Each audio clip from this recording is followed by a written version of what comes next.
오늘 읽어드린 본문 말씀은 이방인인 고넬료의 집에 베드로가 들어가서 먹고 마시면서 그렇게 교제했었던 그 베드로에 대한 유대인들의 비난을 기록하고 있습니다. 제가 이렇게 주일 말씀을 시작하면 뭔가 좀 어색하지 않으신지요? 괜찮으시구나. 좀 어색하셔야지만 제가 뒷이야기를 이어가는데, 제가 오늘이 우리 교회에서 260번째 주일 예배 설교입니다. 매주 세고 있는 건 아니고요. 저도 갑자기 궁금해서 오늘 설교 준비하면서 몇 번째인가 해봤더니 260번째더라고요. 근데 제가 한 번도 예외 없이 이 주일 설교를 시작하면서 일상의 이야기나 책의 이야기나 시사적인 이야기나 뉴스의 한 토막을 그렇게 이야기하면서 이 말씀의 주제로 도입할 수 있는 예화를 이야기하면서 늘 설교를 시작했습니다. 그래서 예화 없이 오늘 본문은 이렇게 하면 뭔가 좀 어색하고 이상하다 이렇게 못 느끼셨으면 할 수 없고요. 그렇게 느끼신 분들이 계실지 모르겠습니다. 고정관념이라고 하지요. 국어사전에서는 마음속에 굳어있어 변하지 않는 생각 이렇게 정의합니다. 가끔 이 고정관념이라는 이 단어가 편견이라는 단어와 좀 혼용이 되고 혼돈되어서 사용되기도 하는데요. 근데 이 둘은 조금 다릅니다. 편견은 한쪽으로 치우친 공정하지 못한 생각이나 견해 이렇게 사전에서 정의합니다. 일단 정의에서 치우친 공정하지 못한이라는 그런 설명에 있는 것처럼 이 편견은 좀 부정적인 태도를 표현할 때 사용하는 반면에 이 고정관념은 그 내용이 부정적일 수도 있고 또한 긍정적일 수도 있습니다. 예를 들면 그 사람은 주일이면 늘 오전에 예배드리러 가기 때문에 주일 오전 시간에는 약속을 잡을 수 없어. 그 사람에 대한 일종의 고정관념인데 이것은 부정적이 아니라 긍정적인 태도입니다. 우리 부모님은 웬만한 일 앞에서는 기도하기 때문에 전혀 끄떡도 하지 않아 흔들리지 않아 거룩한 고정관념입니다. 우리 담임 목사님은 주일 설교를 꼭 말씀에 대한 이해를 돕기 위한 예화로 시작해 매번 맞는 그런 예화 찾기 쉽지 않을 텐데 정말 대단하셔라고 몇 주 전에 어느 장로님이 저에게 그렇게 말씀을 하셨습니다. 아주 긍정적인 고정관념입니다. 그런데 편견은 아주 부정적인 의미입니다. 또 비슷한 단어로는 선입견이라는 단어도 있죠. 이 선입견은 어떤 사람이나 사물 또는 어떤 주장에 대해서 직접 경험하지 않은 상황에서 미리 마음속에 굳어진 견해 이렇게 정의합니다. 즉 이 편견과 선입견은 아주 부정적인 의미로 우리 속에서 통용됩니다. 예수 그리스도를 믿게 된 유대인들이었지만 여전히 편견에 사로잡혀 있는 사람들이 있었습니다. 그 편견은 곧 이방인들에 대한 편견이요 선입견이었습니다. 이후에 사도 바울도 로마서와 고린도전서, 갈라디아서와 골로새서에서 여러 번 이 문제를 언급할 정도로 이는 당시에 초대교회가 넘어서야 할 많은 문제 중에 하나였습니다. 이 고넬료의 집에서 일어났던 일에 대한 소문을 예루살렘 교회와 사도들 그리고 유대인 그리스도인들이 다 듣게 되었습니다. 사도행전 11장 2절의 말씀은 베드로가 예루살렘에 올라갔을 때에 할례자들이 비난하였다 이렇게 기록합니다. 우리가 예전에 함께 봤었던 개역 한글판 성경에서는 비난이 아닌 힐난하였다 이렇게 강하게 번역하고 있습니다. 힐난하다, 트집을 잡아서 지나치게 따지고 든다라는 의미이지요. 헬라어 원어도 반대하다, 다투다, 논쟁하다, 비난하다라는 의미를 가지고 있는 단어를 사용하고 있습니다. 할례자들, 유대인들 중에서 그 복음을 고백하고 예수 그리스도의 주되심을 고백했지만 그래도 여전히 그 구약의 율법을 엄격하게 지켜야지만 된다라고 생각하던 사람들을 일컫는 표현이 바로 할례자들이었습니다. 이들은 자신들이 배척하는 이방인들은 유대 전통의 율법에 따라서 그 할례를 받지 않았기 때문에 자신들과 구분해서 그들을 향하여 무할례자들 이렇게 불렀습니다. 이들이 베드로의 행동에 대해서 영 마음에 들지가 않았던 겁니다. 베드로가 그 이방인의 집에 가서 말씀을 전했다는 사실이 이들의 관심 아니었습니다. 11장 3절입니다. 이르되 내가 무할례자의 집에 들어가 함께 먹었다 하니. 지금 이들이 문제 삼고 있는 것은 무할례자인 이방인 고넬료의 집에 들어가서 베드로가 함께 음식을 먹었다라는 사실입니다. 이 이방인들과 유대인들이 식탁 교제를 못하도록 금하고 있는 것은 여러분 엄밀히 말하면 구약의 율법은 아니었습니다. 그것은 랍비들의 전통, 랍비들의 유전에 저촉되는 사항이었습니다. 그런데 이들은 그것을 아주 큰 수치로 생각했고 아주 부정한 것으로 여겼습니다. 그러나 이는 십자가 복음 앞에서 아주 어리석은 편견일 뿐이었습니다. 사실 베드로도 이러한 구약의 율법에 사로잡혀 있었습니다. 사도행전 10장에서 하나님께서 베드로에게 환상을 보여주시면서 구약의 율법에서 금하고 있는 음식들을 너가 잡아먹으라 이렇게 말씀하셨습니다.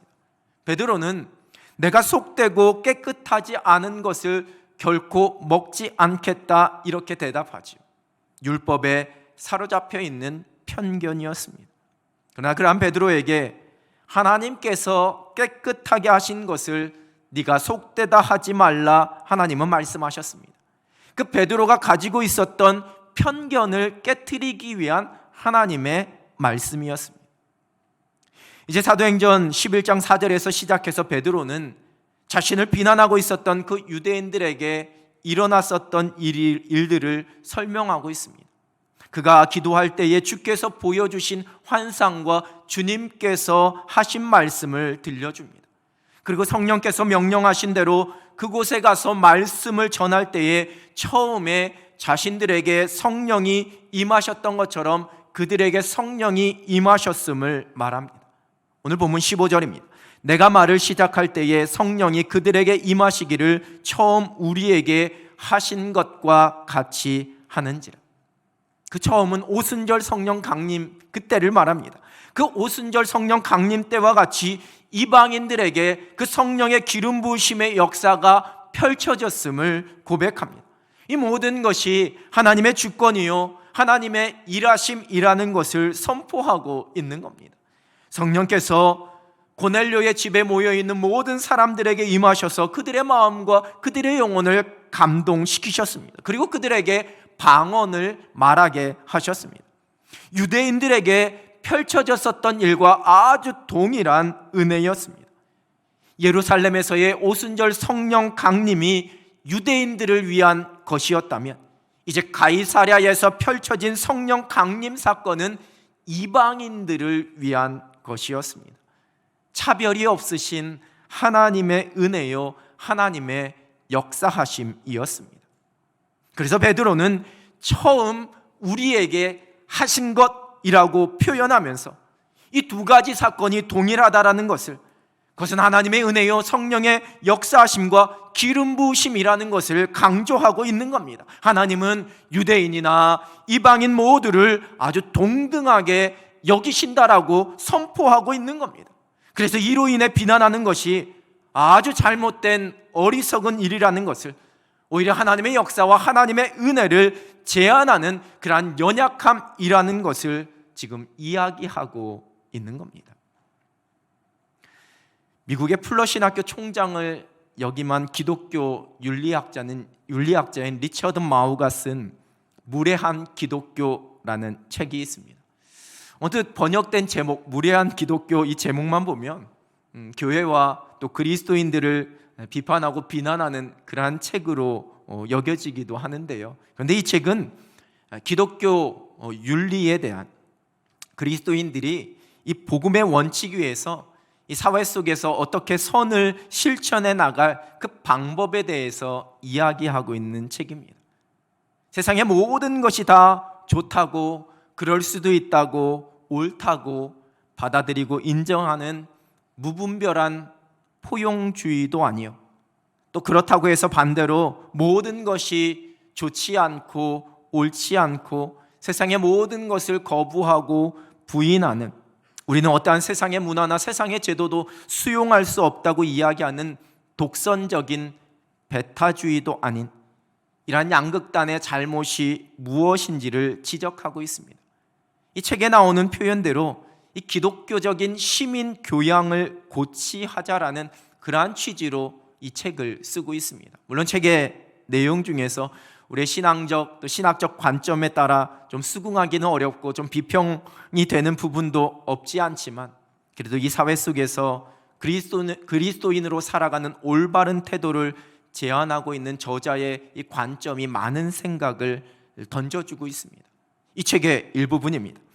오늘날의 문제 중 하나는 예의 바른 사람은 종종 강한 신념이 없고 강한 신념을 가진 사람은 예의가 없다는 점이다. 나는 우리의 문제를 이런 방식으로 표현한 것이 마음에 든다. 그래서 우리는 교양 있는 태도에다가 우리 신념에 대한 강렬한 정열을 결합할 길을 모색할 필요가 있는 것이다. 우리에게 주어진 진정한 도전은 신념 있는 시민 교양을 개발하는 일이다.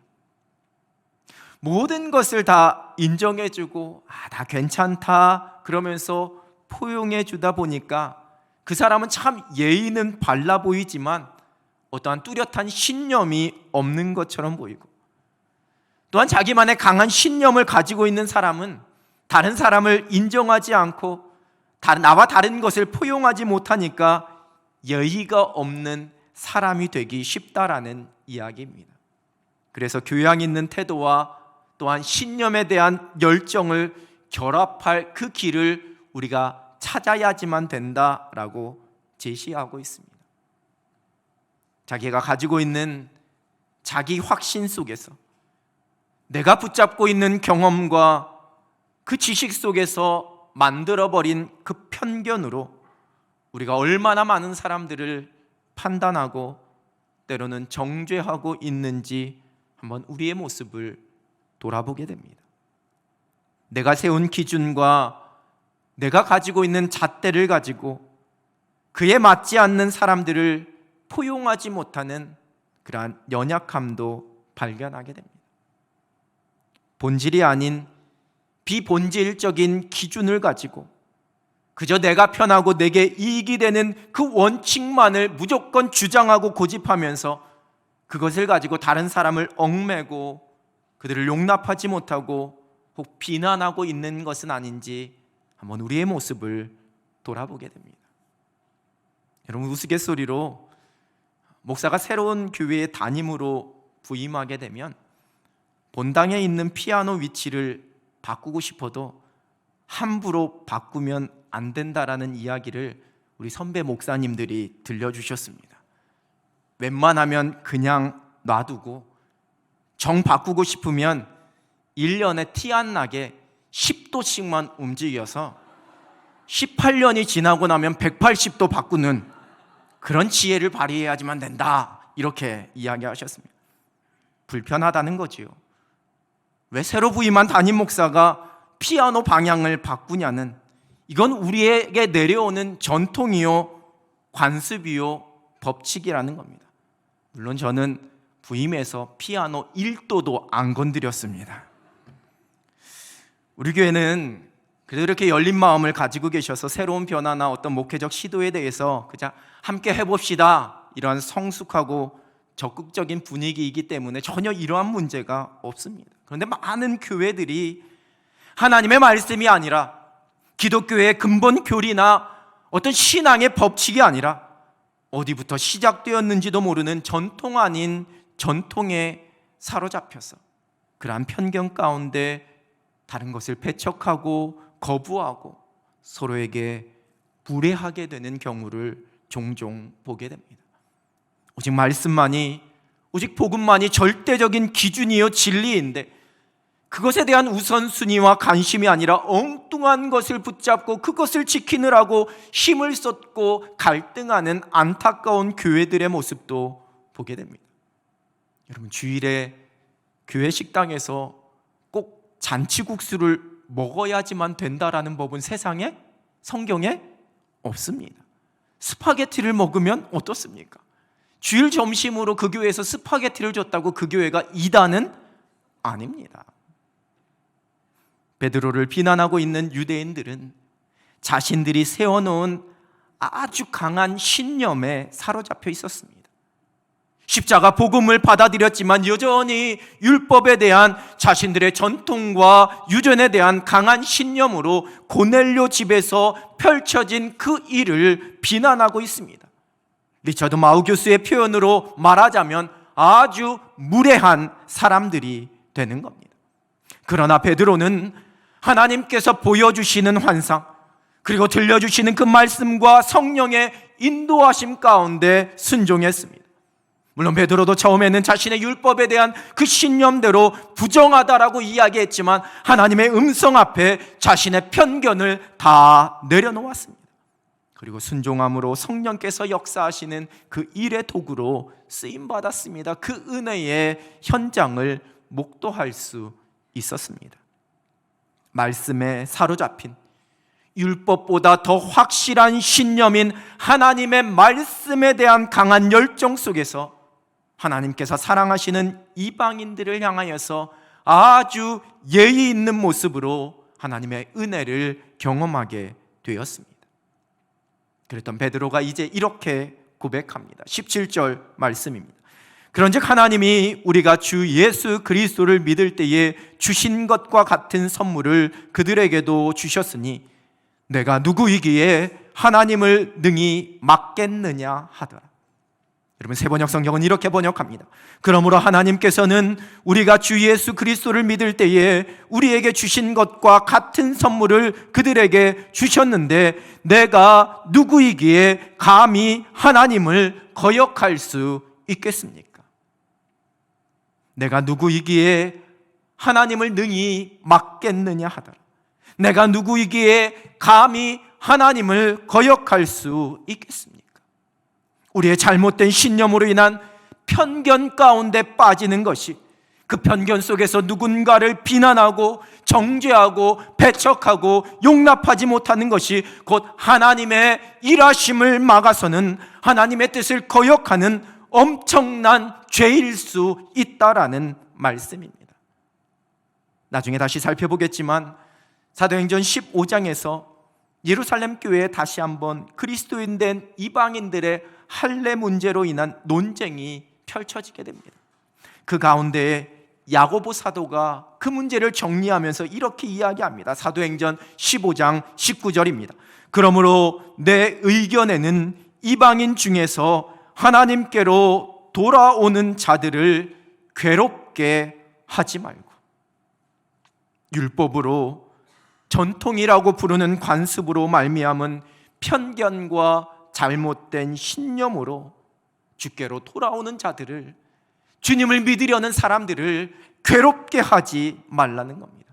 이것이 곧 하나님을 거역하는 일이기 때문입니다. 하나님의 역사하심을 방해하고 막는 겁니다. 하나님의 말씀 앞에 순종한 베드로로 인해 이방인들을 향한 선교의 문이 열려졌습니다.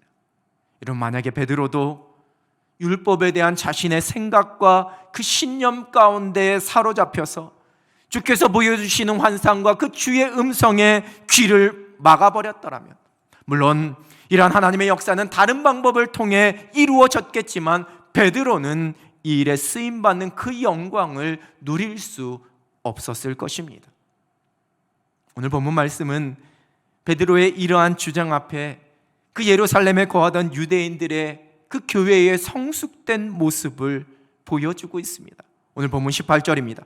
그들이 이 말을 듣고 잠잠하여 하나님께 영광을 돌려 이르되 그러면 하나님께서 이방인에게도 생명 얻는 회개를 주셨도다 하니라. 잠잠했다라는 것은 이제 인정한다라는 겁니다. 더 이상 이 일을 문제 삼지 않겠다라는 겁니다. 그 이방인들을 이제 교회 공동체로 받아들일 것을 인정하는, 그 이방인들에 대한 편견과 어리석은 선입견을 다 허물겠다라는 그러한 의미도 담겨져 있습니다. 그리고 하나님께 영광을 돌렸습니다. 또한 이제 이 일로부터 시작해서 본격적인 이방 선교의 역사가 펼쳐집니다. 성령 충만한, 은혜가 충만한 그리스도인 그 교회의 모습입니다. 하나님의 일하심 앞에, 하나님의 말씀과 그 뜻 앞에 겸손히 순종하면서 그 모든 것을 인정합니다. 여러분, 이러한 은혜와 이러한 성숙함이 없기 때문에 교회 안에서의 논쟁이 또 다른 논쟁을 낳고, 오해가 또 다른 오해를 낳고, 비난이 또 다른 비난을 낳게 되는 겁니다. 그럼 만약에 이 문제를 비난했었던, 문제 삼았던 유대인들이 이 베드로의 설명에도 굴하지 않고, 우리는 베드로를 치리해야지만 되겠다라고, 이 모든 것은 전통에 어긋나는 것이니 고넬료가 받은 세례도 무효라고 주장했더라면 초대교회는 엄청난 시험과 갈등의 소용돌이 가운데 빠졌을 것입니다.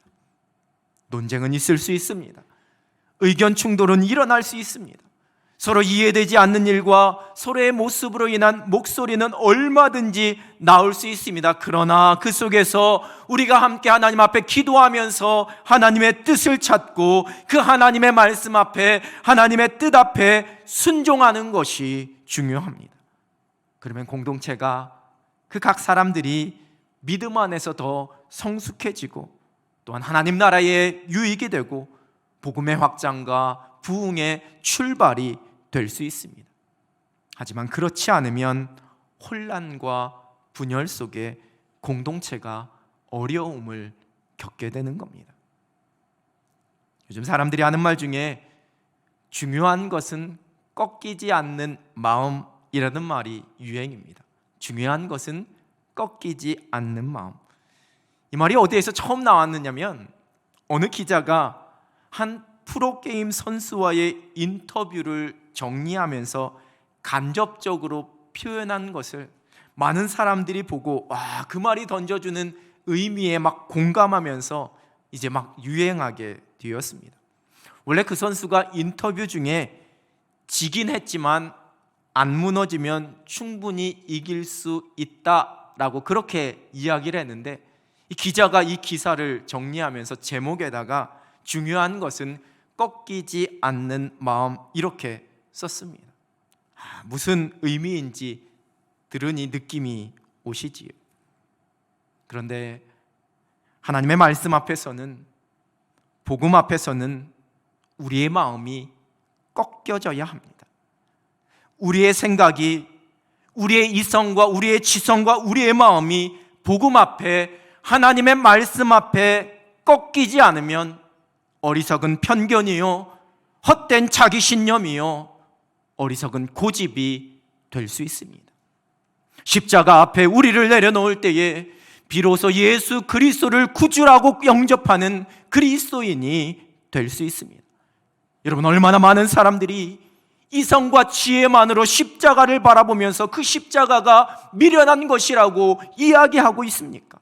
고린도전서 1장 18절입니다. 십자가의 도가 멸망하는 자들에게는 미련한 것이요, 구원을 받는 우리에게는 하나님의 능력이라.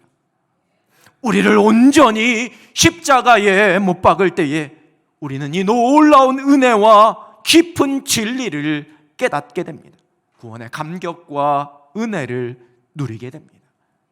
말씀 앞에 우리의 편견을 내려놓을 때에 우리는 더 깊은 신앙의 성숙을 이룰 수 있습니다. 밤새도록 수고한 베테랑 어부들이었지만 주의 말씀에 순종해서 그물을 내렸습니다. 빈 항아리에 물을 채우고 이제 잔치자리에 가져다 주라는 예수님의 말씀에 그 하인들이 순종했을 때에 물떠온 하인들만 아는 이적을 경험할 수 있었습니다. 나만 장군의 문둥병은 7번째 물에 들어갔다 나왔을 때에 완전히 치유되었습니다. 모든 이성과 경험을 내려놓는 완전한 신뢰요 순종입니다. 말씀 앞에 우리를 내려놓을 때에 모든 선입견과 판단과 생각의 제한을 내려놓을 때에 우리가 하늘의 능력을 누리게 됩니다. 신앙의 깊이를 경험할 수 있습니다. 주님의 부르심 앞에 우리의 생각을 내려놓을 때에 우리는 맡겨주신 사명을 감당할 수 있습니다. 요나는 니느웨로 가라는 하나님의 음성 앞에 자신의 생각을 내려놓지 못했습니다. 그러나 고넬료는 사울에게 가라는 주님의 음성에 순종했기에 위대한 사도를 세우는 그 사명을 감당할 수 있었습니다. 자신의 생각을 내려놓고 고넬료의 집에 간 베드로, 마게도냐 사람 환상을 보여주시는 성령의 음성 앞에 준비한 자신의 모든 계획을 내려놓는 사도 바울로 인해서 위대한 복음의 역사가 펼쳐졌습니다. 하나님 앞에 우리의 생각과 계산, 우리의 편견과 불완전한 모든 계획을 내려놓을 때에 우리의 인생 가운데 펼쳐주시는 놀라운 하나님의 일, 이 거룩한 사명을 감당할 수 있습니다. 오직 주님의 뜻 앞에 나를 내려놓을 때 그때부터 성령께서 일하십니다. 우리 성령께서 말씀하시면 내가 나아갑니다. 또한 말씀하시면 그 자리에 때로는 멈춰섭니다. 성령의 인도하심 가운데 그 음성에 귀 기울이면서 모든 것을 분별합니다. 나를 내려놓을 때에 가능합니다. 그때 우리가 이 세상 속에서 능력 있는 그리스도인으로, 영향력 있는 그리스도인으로 살아갈 수 있습니다. 나를 내려놓고 성령의 인도하심으로 깨닫게 하시는 하나님의 말씀, 그 하나님의 뜻에 순종합니다. 날마다 자신을 내려놓는 순종으로 하나님의 일하심을 경험하면서 하나님의 뜻을 이루어갈 수 있는 행복한 여러분 되시기를 우리 주님의 이름으로 축원합니다. 기도하겠습니다. 하나님 아버지, 우리의 어리석은 생각과 고집과 편견, 우리의 이성과 하나님을 제한하는 연약한 믿음도 주님 앞에 다 내려놓게 하여 주시고, 주의 말씀 앞에, 주님의 뜻 앞에 온전히 순종하며 살아가는 하나님의 백성들이 되게 하여 주시옵소서. 주의 말씀에 순종할 때에 우리의 인생 가운데 펼쳐주시는 놀라운 주의 행하심의 그 역사를 우리가 경험하게 하여 주시옵소서. 예수 그리스도의 이름으로 기도드립니다. 아멘.